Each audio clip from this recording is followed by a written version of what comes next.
Press the bell icon on the YouTube app and never miss another update. Hello student, आपका Rahul classroom में स्वागत है। आज हम डिस्कस करेंगे जैक बोर्ड का क्लास 9 का सब्जेक्ट सोशल साइंस का सेट 1 जो टर्म 2 के एग्ज़ाम के पॉइंट ऑफ व्यू से बहुत ही इंपॉर्टेंट रहेगा। तो चलिए देखते हैं इसको। तो पहला क्वेश्चन है आपका, जर्मन संसद का क्या नाम था? तो इसका सही आंसर क्या है? Frankfurt parliament. दूसरा क्वेश्चन देख लेते हैं, वैज्ञानिक वानिकी से क्या अभिप्राय है? तो इसका सही आंसर क्या होगा आपका? वन विभाग द्वारा पेड़ों की कटाई जिसमें पुराने पेड़ काट कर उनकी जगह नए पेड़ लगाए जाते हैं। ठीक है, आगे चलते हैं। निर्धनता के किन्हीं दो मुख्य आयामों को लिखे। तो पहला देखते हैं इसका, भारत की दीर्घकालिक बेरोजगारी में वृद्धि होना। दूसरा क्या है? स्वतंत्रता के पश्चात भूमि और अन्य संसाधनों का असमान वितरण। आगे चलते हम लोग, सरकार बफर स्टॉक का निर्माण क्यों करती है? तो इसका सही आंसर क्या है? बफर स्टॉक का इस्तेमाल कमी वाले क्षेत्रों में और समाज के गरीब वर्गों में बाजार कीमत से कम कीमत पर अनाज के वितरण के लिए किया जाता है। इस कीमत को निर्गम कीमत भी कहते हैं। यह खराब मौसम में या फिर आपदा काल में अनाज की कमी की समस्या हल करने में भी मदद करता है। आगे चलते हैं, अधिकार से आप क्या समझते हैं? तो देखते हैं इसको। यह अधिकार सभी नागरिकों को जाति, धर्म, रंग, लिंग, भाषा आदि के भेदभाव के बिना दिए गए हैं। इसका अर्थ यह है कि यदि कोई व्यक्ति अथवा सरकार नागरिकों के इन अधिकारों को उल्लंघन करने अथवा इन्हें छीनने का प्रयत्न करता है तो नागरिक न्यायालय में जाकर उसके विरुद्ध न्याय की मांग कर सकता है। आगे चलते हैं, मतदाता सूची क्या है? तो देखते हैं इसको। एक मतदाता सूची उन लोगों की सूची है जिन्होंने किसी विशेष अधिकार में विशेष चुनाव के लिए मतदान करने के लिए नामांकन किया। भारत का चुनाव आयोग एक अस्थायी संवैधानिक निकाय है जो मतदाता सूची तैयार करता है और समय समय पर संशोधित करता है और सभी योग्य मतदाताओं को पंजीकृत करता है। आगे चलते हैं, भारत में किस प्रकार की जलवायु पाई जाती है? तो भारत की जलवायु उष्णकटिबंधीय मानसूनी जलवायु है। आगे देखते हैं, जर्मनी में नाजीवाद के उदय के क्या कारण थे? तो देखते हैं, पहला क्वेश्चन है इसका। प्रथम विश्व युद्ध में जर्मनी के हार के कारण वहां की सरकार बहुत कमजोर हो गई और लोगों में असंतोष फैला हुआ था। दूसरा, जर्मनी के लोग साम्यवाद के बढ़ते प्रभाव से बहुत भयभीत थे और किसी साम्यवादी विरोधी सरकार की स्थापना के पक्ष में थे। तो अतः यह हिटलर को सत्ता में लाना चाहते थे। आगे चलते हैं, बस्टर के लोगों ने अंग्रेजों के विरुद्ध विद्रोह क्यों किया? तो देख लेते हैं, पहला पॉइंट है इसका। औपनिवेशिक सरकार ने 1905 में जंगल के 2/3 हिस्सों को आरक्षित करने का प्रस्ताव रखा और स्थानांतरित खेती, शिकार, वन उपज का संग्रह बंद कर दिया। बस्टर के लोग बहुत चिंतित थे। दूसरा पॉइंट देखते हैं, कुछ गांव को आरक्षित वनों में रहने की अनुमति इस शर्त पर दी गई थी कि वे वन विभाग के लिए पेड़ों को काटने और परिवहन करने और जंगल को आग से बचाने के लिए स्वतंत्र रूप से काम करते थे। बाद में इन्हें वन ग्राम के रूप में जाना जाने लगा। आगे देखते हैं, थर्ड पॉइंट, अन्य गांवों के लोगों को बिना किसी नोटिस या मुआवजे के विस्थापित किया गया। लंबे समय से ग्रामीण भूमि के बढ़े हुए किराए और औपनिवेशिक अधिकारों द्वारा मुफ्त श्रम और माल की लगातार मांग से पीड़ित थे। आगे चलते हैं, भारत में निर्धनता रेखा का आकलन किस प्रकार किया जाता है? तो यहाँ पे देखते हैं, निर्ध के आकलन के लिए, यहाँ पे निर्ध नहीं निर्धन के आकलन होगा। यहाँ पे आप लोग न लगा लीजिएगा, निर्धन। निर्धन के आकलन के लिए एक सर्वमान्य सामान्य विधि आय अथवा उपभोग स्तरों पर आधारित है।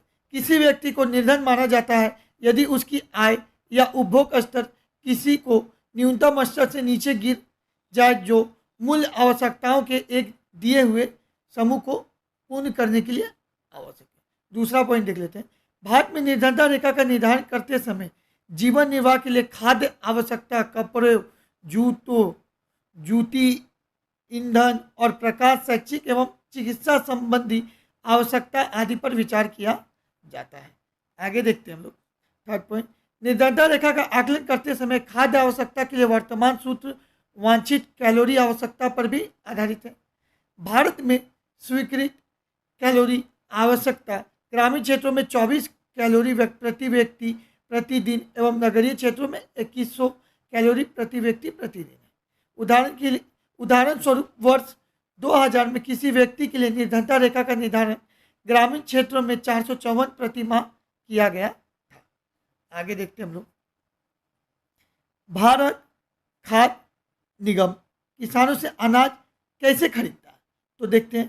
भारतीय खाद्य निगम यानी FCI के माध्यम से सरकार द्वारा अधिप्राप्त अनाज, गेहूं और चावल का भंडार है। भारतीय खाद्य निगम अधिशेष उत्पादन वाले राज्यों में किसानों से गेहूं और चावल खरीदता है। किसानों को उनकी फसल के लिए पहले से ही घोषित कीमतें दी जाती है। इसे मूल्य को न्यूनतम समर्थित कीमत कहा जाता है। सरकार फसलों के उत्पादन को प्रोत्साहन देने के उद्देश्य से बुआई के मौसम से पहले न्यूनतम समर्थित कीमत की घोषणा करती है।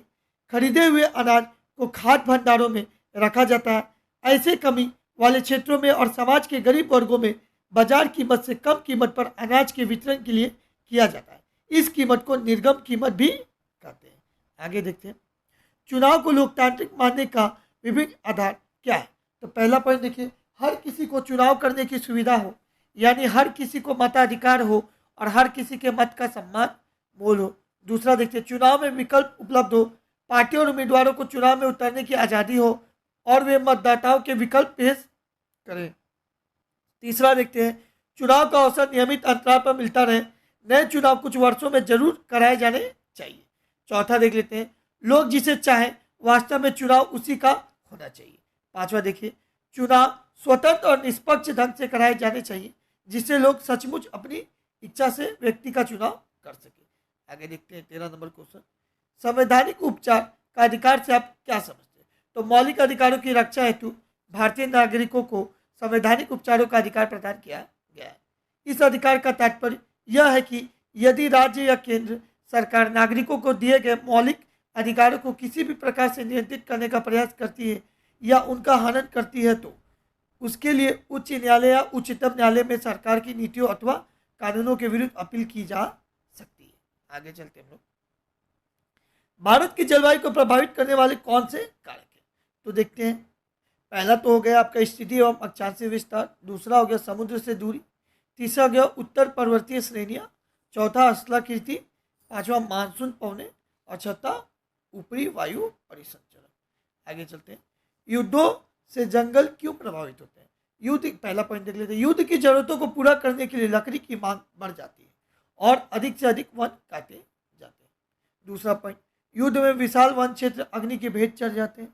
तीसरा पॉइंट, युद्ध के समय सरकारें लकड़ी के विशाल भंडार तथा आराम मिलों को स्वयं भी जला डालती है ताकि ये संसाधन शत्रु को हाथ ना लग जाए। आगे देखते हैं। निर्धनता को दूर करने के लिए सरकार द्वारा किए गए किन्हीं 3 निर्धनता उन्मूलन कार्यक्रम का वर्णन कीजिए। तो देखिए, पहला पॉइंट क्या है, प्रधानमंत्री रोजगार योजना। यह 1993 में शुरू की गई एक योजना है। कार्यक्रम का उद्देश्य ग्रामीण क्षेत्र और छोटे शहरों में शिक्षित बेरोजगार युवकों के लिए रोजगार के अवसर पैदा करना है। उन्हें छोटे व्यवसाय और उद्योग स्थापित करने में मदद की जाती है। दूसरा देखिए, ग्रामीण रोजगार सृजन कार्यक्रम, इसे REGP भी बोलते हैं। इसे 1995 में शुरू किया गया था। कार्यक्रम का उद्देश्य ग्रामीण क्षेत्रों और छोटे शहरों में स्वरोजगार के अवसर पैदा करना है। कार्यक्रम के लिए 25 लाख नए रोजगार सृजित करने का लक्ष्य रखा गया। आगे देखते हैं। तीसरा, स्वर्ण जयंती ग्राम स्वरोजगार योजना, इसे 1999 में शुरू किया गया था। इस कार्यक्रम का उद्देश्य सहायता प्राप्त गरीब परिवारों को बैंक ऋण और सरकार सब्सिडी के मिश्रण के माध्यम से स्वयं सहायता समूह से में संगठित करके गरीबी रेखा से ऊपर लाना है। ये आपका 3 पॉइंट है। तो चलिए आगे चलते हैं हम लोग। भारत में चुनाव आयोग की भूमिका का वर्णन करें। तो देखते हैं, चुनाव आयोग की भूमिका का संक्षेप में निम्नानुसार किया जा सकता है। देखिए, पहला क्या है, चुनाव आयोग पर्यवेक्षण के रूप में स्वतंत्र और निष्पक्ष चुनाव करने के लिए चुनाव तंत्र पर नियंत्रण रखता है और चुनाव के चुनावी नियमों में जरूरत पड़ने पर बदलाव करता है। दूसरा देखिए, यह मतदाताओं को तैयार करता है सूची जो वोट देने के अधिकार का आनंद लेते हैं और साथ ही मतदाताओं द्वारा मतदाताओं के संदर्भ में आपत्तियां उठाने पर विचार करते हैं। देखिए यहाँ पे सूची फिर से लिखा गया है, इसको हटा देना है। आगे चलते हैं। यह राजनीतिक दलों के साथ साथ निर्दलीय उम्मीदवारों को चुनाव चिन्ह प्रदान करता है। चूंकि कांग्रेस को हाथ का प्रतीक सौंपा गया है और कमल भाजपा को प्रदान किया गया है, निर्दलीय उम्मीदवारों को अस्थायी आधार पर प्रतीक चिन्ह प्रदान किए जाते हैं। चौथा पॉइंट देख लेते हैं। चुनाव आयोग राजनीतिक दलों को राष्ट्रीय या क्षेत्रीय घोषित करता है और मान्यता देता है। पांचवा देखते हैं। ये एग्जिट पोल चुनाव खर्च की अधिकतम सीमा पर प्रतिबद्ध या लोकसभा चुनाव के लिए 50 से 70 लाख रुपए और विधानसभा चुनाव से 20 से 28 लाख रुपए और चुनावी फंडिंग में चुनावी ब्रांड के उपयोग पर कुछ प्रमुख है। भारत के चुनाव आयोग द्वारा शुरू किए गए सुधार जिन्होंने समकालीन भारत में चुनावी प्रक्रिया और मतदाताओं व्यवहार में क्रांतिकारी बदलाव लाने की मांग की है। आगे चलते हैं। भारत में वर्षा ऋतु की विशेषताओं का वर्णन करें। देखिए पहला पॉइंट क्या है। देश के अधिकांश भागों में अधिक वर्षा दक्षिण पश्चिम मानसून में होती है। इस अवधि को देखिए कब से कब तक, ये जून से सितंबर तक 4 महीने की अवधि में 90% वर्षा आपका 90% वर्षा होती है और शेष 10% आपका वर्ष के 8 महीने में होती है। दूसरा पॉइंट देखिए क्या है। शीत ऋतु में अधिकतर वर्षा तमिलनाडु तथा आंध्र प्रदेश के तटीय प्रदेशों में होती है। इस अवधि में उत्तर पश्चिमी भारत में वर्षा पश्चिमी विक्षोभों से होती है। देखिए थर्ड पॉइंट, देखिए दोबारा थर्ड पॉइंट 2 बार लिखा गया है, इसको भी आप कट कर लीजिएगा। यहाँ पे भी 4th पॉइंट लिखा गया, तो कट कर लीजिए। देखिए थर्ड पॉइंट क्या है। समझ देश में वर्षा की अवधि मात्रा एवं प्रकृति अनिश्चितता, अनियमित और असमान। चौथा पॉइंट देखिए। सामान्यतः वर्षा पूर्व से पश्चिम तथा दक्षिण से उत्तर की ओर कम होती जाती है। आगे चलते हैं हम लोग। 19 नंबर देखिए क्वेश्चन क्या है। भारत के मानचित्र पर 100 सेंटीमीटर से 200 सेंटीमीटर वर्षा वाले क्षेत्रों को छायांकित करें। तो देखते हैं हम लोग यहाँ पे। देखिए जो 100 से 200 सेंटीमीटर वर्षा वाले क्षेत्र हैं उसको मध्यम वर्षा वाले क्षेत्र भी कहा जाता है। और ये क्षेत्र क्या क्या आपका झारखंड, बिहार, पूर्वी मध्य प्रदेश, हिमाचल, हिमालय से जुड़ा गंगा का मैदान, पंजाब आदि है। देखिए और ये वाला हिस्सा जो रेड से है पूरा, ये 100 से 200 सेंटीमीटर के बीच वाला क्षेत्र है। ठीक है, तो ये आपका 19 का 19 क्वेश्चन था। तो अगर आपको मेरी वीडियो अच्छी लगी हो तो प्लीज़ लाइक शेयर और सब्सक्राइब करें और बेल आइकन की घंटी को दबाना ना भूलें। धन्यवाद।